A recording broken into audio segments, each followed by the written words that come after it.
Hi my dear all, hope आप सभी अच्छे होंगे। बात करते हैं आज का उत्तराखंड। उत्तराखंड और पलायन एक दूसरे के पर्यायवाची बन चुके हैं। अपना घर, परिवार, गांव, शहर कोई मजबूरी में ही छोड़ता होगा। मजबूरी के कारण unemployment, lack of quality education and lack of basic medical facilities. हम अपनी डिग्री के बलबूते पर नौकरी तलाश करते हैं। डिग्री तो हमारे पास होती है, लेकिन प्रैक्टिकल स्किल नहीं के बराबर। गवर्नमेंट के पास जॉब नहीं है और हमने जॉब के अलावा कभी किसी दूसरे ऑप्शन के बारे में सोचा ही नहीं। इसीलिए हम नौकरी की तलाश में भटकते हैं और यहीं से पलायन की शुरुआत होती है। इस वीडियो के माध्यम से मेरा उद्देश्य यूथ को एक दिशा दिखाना है। तो आज का टॉपिक है पलायन को रोकना होगा, सेल्फ एम्प्लॉयमेंट को अपनाना होगा। आपको अपनी सोच को बदलना होगा। आप ये मानकर चलिए कि शुरू में अनगिनत परेशानियां आएंगी, लेकिन हर परेशानी के साथ सॉल्यूशन भी मिलेंगे। बस आपको हिम्मत नहीं हारनी होगी। युवाओं को संगठित होना होगा। कहते हैं यूनिटी में ताकत होती है। आपकी यूनिटी, आपकी हिम्मत गवर्नमेंट को आपका साथ देने पर मजबूर कर देगी। अब मैं कुछ चंद लोगों के नाम लूंगी जो कि आपकी इंस्पिरेशन बन सकते हैं। Ashish Dabral, a well known name in Uttarakhand, rather to say torch bearer to youth. Two highly qualified young sisters, Kushika and Kanika, जिन्होंने अपने कॉरपोरेट सेक्टर की हाई पेइंग जॉब को छोड़कर अपने ही गांव में ऑर्गेनिक विलेज रिसोर्ट की शुरुआत की। सुनील कोठारी, जिन्होंने बिच्छू घास, कंडाली को हर्बल टी के रूप में देश ही नहीं विदेश तक पहुंचाने की मुहिम छेड़ी है। रमा बिस्ट, जिनको हर्बल लेडी ऑफ उत्तराखंड के नाम से जाना जाता है। सुंदरलाल चमोली, जिन्होंने आज की उत्तराखंड की विषम परिस्थितियों में एग्रीकल्चर को चुना। ये लोग आज अपने साथ औरों को भी एम्प्लॉयमेंट दे रहे हैं। मतलब एक सेल्फ एम्प्लॉयड यूथ लोगों के लिए भी एम्प्लॉयमेंट जनरेट कर सकता है। जब आप अपना काम करते हैं तो वो आपकी अपनी पसंद का होता है और आप उसमें अपने आप को पूरी तरह झोंक देते हैं। आपके पास न बॉस का कोई प्रेशर होता है, न टाइम की कोई बाउंडेशन होती है। इसलिए माय डियर, सपने देखिए, बंद आंखों से नहीं, खुली आंखों से, सोते हुए नहीं, जागते हुए। आपके सपने जरूर पूरे होंगे।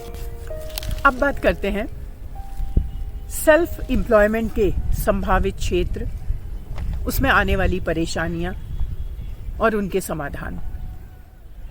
पलायन आयोग 2018 की रिपोर्ट के अकॉर्डिंग 1700 गांव एबेंडेंट गांव हैं, जबकि 1000 गांव ऐसे हैं जहां 100 से भी कम लोग रहते हैं।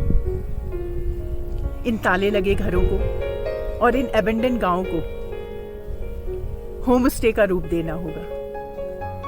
घबराइए नहीं, काम कठिन जरूर है। हर काम की शुरुआत कठिन होती है।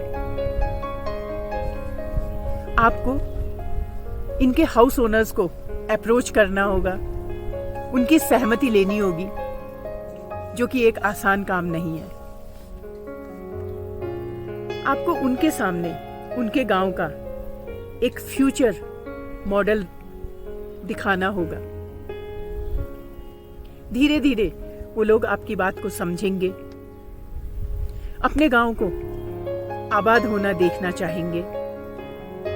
एट द सेम टाइम वो आपकी काबिलियत पर भी शंका करेंगे, लेकिन आपको हार नहीं माननी है तब तक जब तक कि आप होम स्टे का मॉडल विलेज डेवलप ना कर लें। रोज रोज विजुअलाइज करिए, बार बार विजुअलाइज करिए उस होम स्टे के मॉडल को। लॉ ऑफ अट्रैक्शन काम करेगा।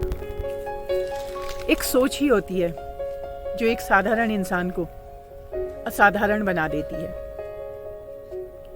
यूथ को मिलकर एक सोच बनानी होगी। मुट्ठी में बहुत ताकत होती है। जब बंद पड़े घरों में हलचल होगी तो जानवरों का आतंक भी कम होगा।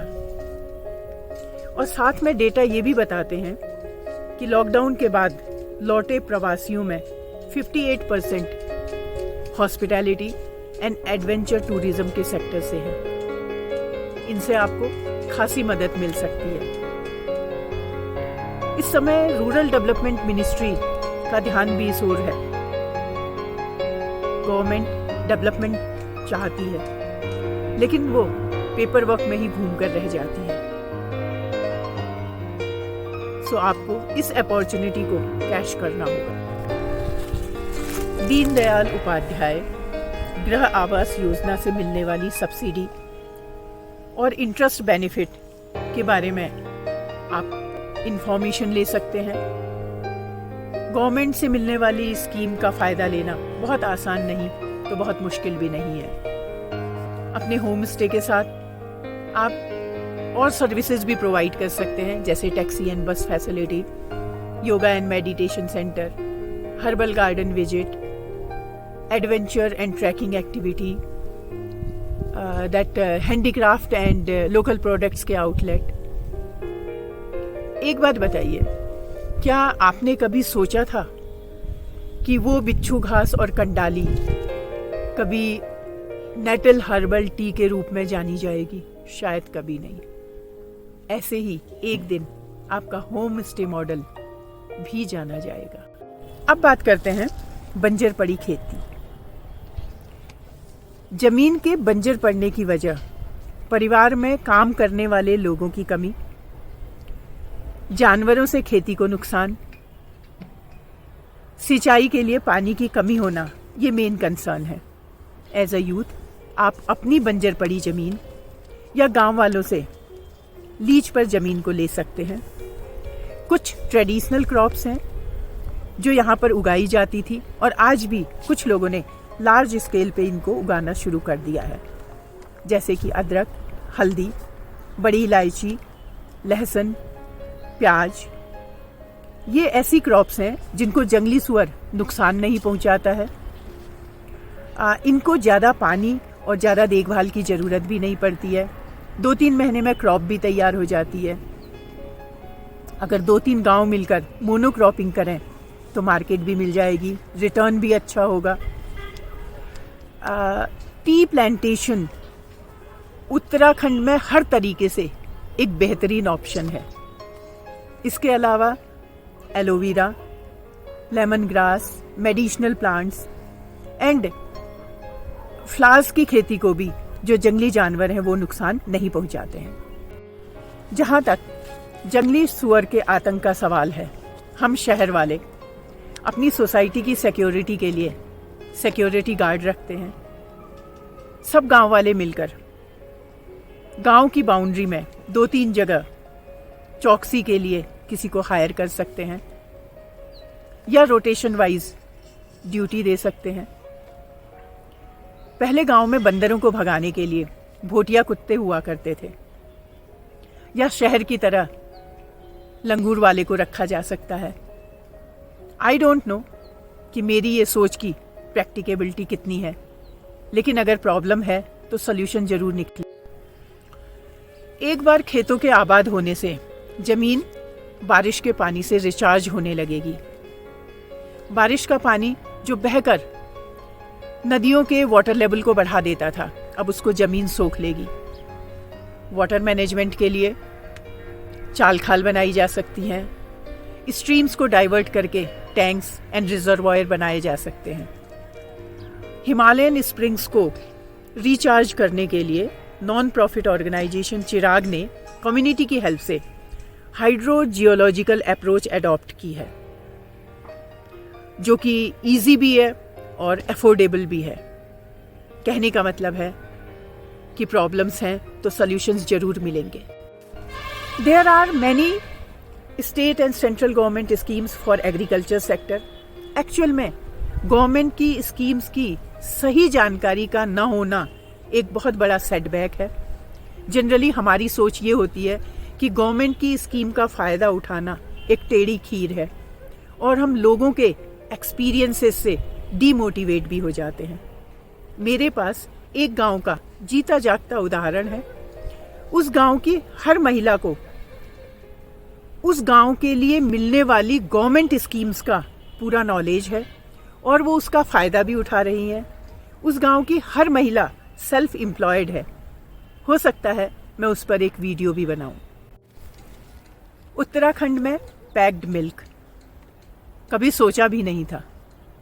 यहाँ शहरों की तरह पैक्ड दूध और मिल्क प्रोडक्ट्स दुकानों पर अवेलेबल होते हैं।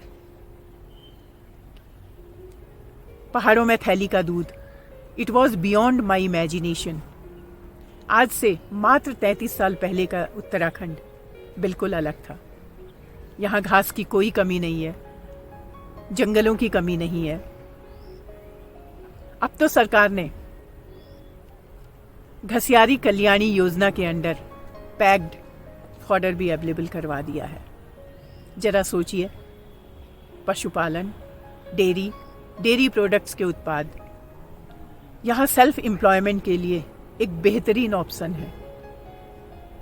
उत्तराखंड एक तो टूरिस्ट प्लेस, ऊपर से तीर्थ स्थान, तो यहाँ दूध, दही, घी, मक्खन, पनीर की कितनी डिमांड होगी इसका अंदाजा आप लगा सकते हैं, जो कि अभी बाहर से आ रहा है। So my dear youth, there is lot of scope, please come with your ideas.